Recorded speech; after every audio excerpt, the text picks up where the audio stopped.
This is WCNY's The Capitol Press Room, and we're joined by Richard Mollot, Executive Director of the Long-Term Care Community Coalition, who's here to talk about the personal needs allowance in New York and why this stagnant payout in the Empire State is a problem for New Yorkers on Medicaid living in nursing homes.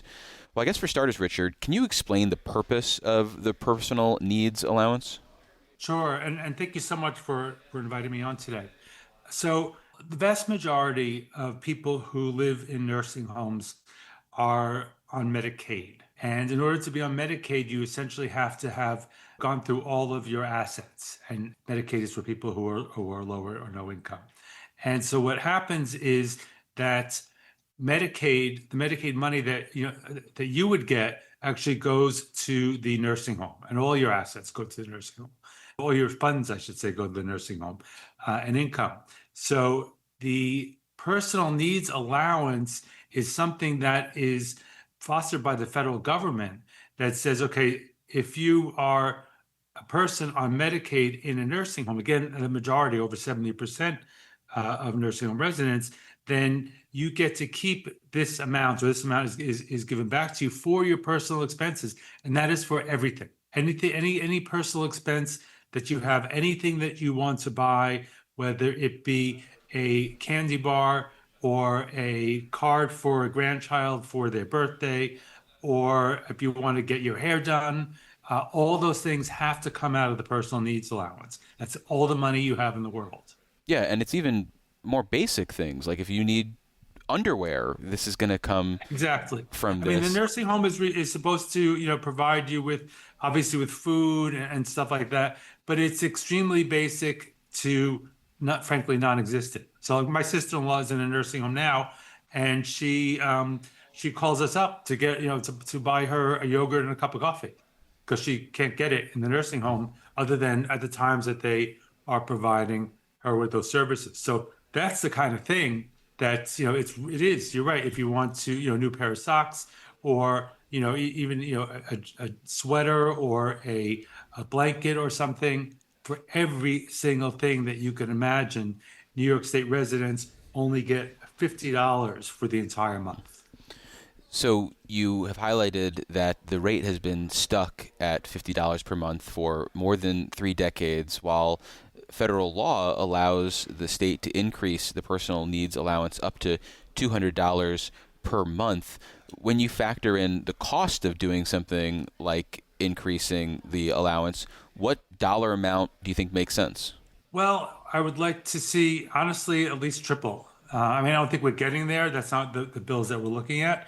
But we would like to see at least triple, and tied to the cost of living, so that every year it goes up. I mean, this, $50 was not much in the 80s, but it was obviously much more than it is now.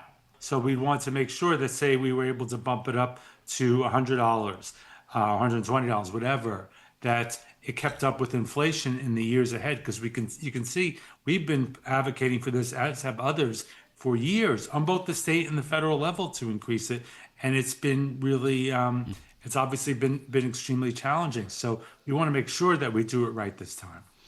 And in terms of shouldering the cost, traditionally we think of Medicaid as one of those federal programs implemented by the state with a cost-sharing mechanism, with that idea of tripling the benefit to $150. What would that mean to the state?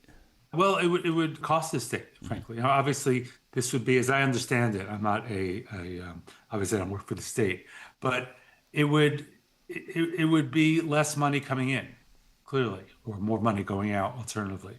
But it's really such a small amount. And, just the whole thing is so indicative of how little we give and how little attention we pay to nursing home residents and their dignity and their quality of life, and frankly, too often their care.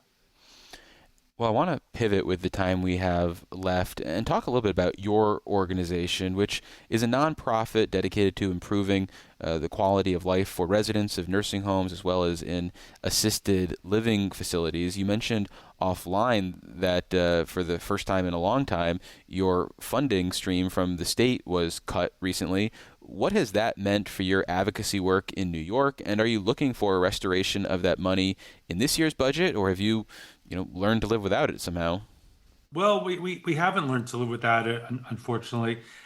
We've been a New York State organization since 1989, and we thankfully were able to do a lot of our work to educate and empower residents and their families and the people who work with them about basic resident rights and how to overcome challenges and live with better care, get better care, and live with more dignity for many years with the support that that New York State Legislature has provided. And unfortunately, that was cut last year. So we're really hoping to get that back. It doesn't affect frankly, the organization will survive and did survive, of course, this year. But what it does affect is it completely ties our hands. We have to say no to people who come to us for help. People who come to us, can you do an educational program in our community or for our agency or program? We just have to say no. We're not able to put out, we were doing a lot of family empowerment and helping families with creating and supporting family councils around New York State. And we just have not, we've had, not been able to do that.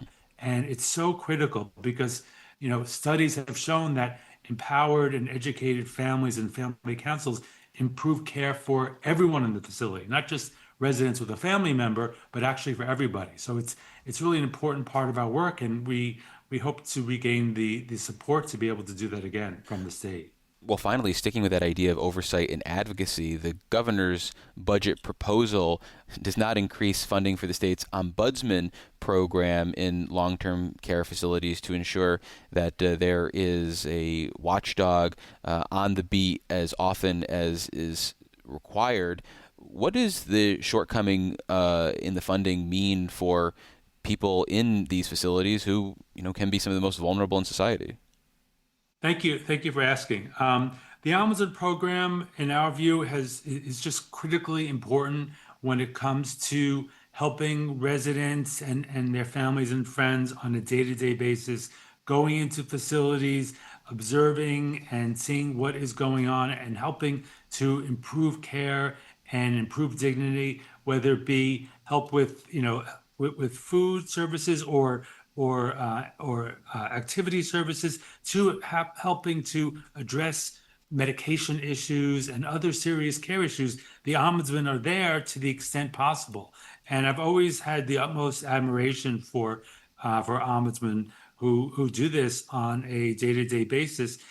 New York did, New York was we've done studies on this. New York was always in the past one of the least funded ombudsman programs in the country. That has improved in recent years, and we're glad to see the governor hold steady on from last year.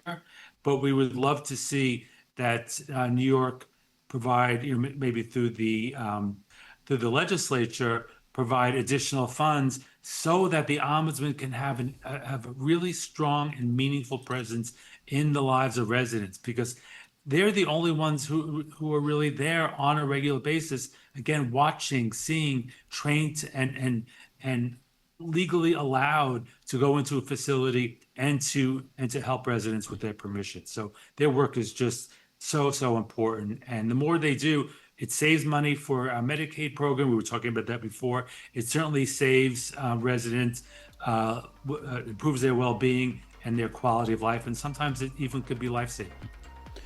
Well, we've been speaking with Richard Mollot. He's the Executive Director of the Long-Term Care Community Coalition. Richard, thank you so much for making the time. I really appreciate it. David, thanks so much. I really appreciate it. And thanks for the additional time to talk about WICOP and us. Appreciate it.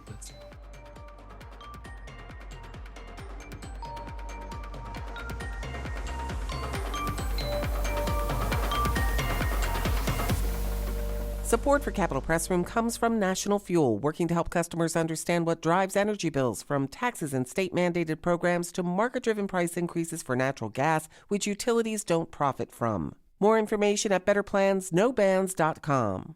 And by New York State United Teachers, a statewide union of nearly 700,000 professionals in education and healthcare.